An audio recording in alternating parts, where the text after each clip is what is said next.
Upon arrival in the area, Sergeant Brewster located the defendant walking on the 7400 block of Avenue L, with the witness following behind him.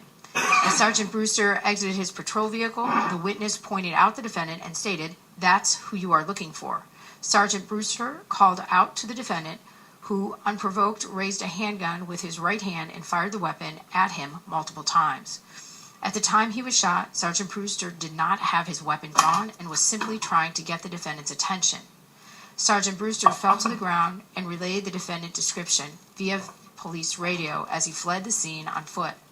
Responding officers provided first aid to Sergeant Brewster and canvassed the area for the defendant. The defendant was located by responding officers on the property of De Zavala Elementary School at 7521 Avenue H, where he was attempting to avoid capture. The defendant was still in possession of a handgun at the time, but discarded the weapon as he observed police presence. The defendant was taken into custody without further incidents and made multiple res gestae statements, indicating he shot Sergeant Brewster. An additional firearm was recovered from the area where Sergeant Brewster had been shot, and the slide of the weapon was locked to the rear. The caliber of the weapon, 9mm, also matched the bullet casings recovered from the shooting scene.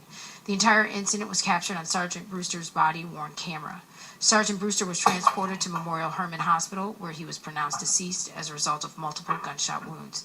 Special Investigations Unit Sergeant R. Bass and Detective L. Lopez interrogated the defendant after advising him of his statutory warnings.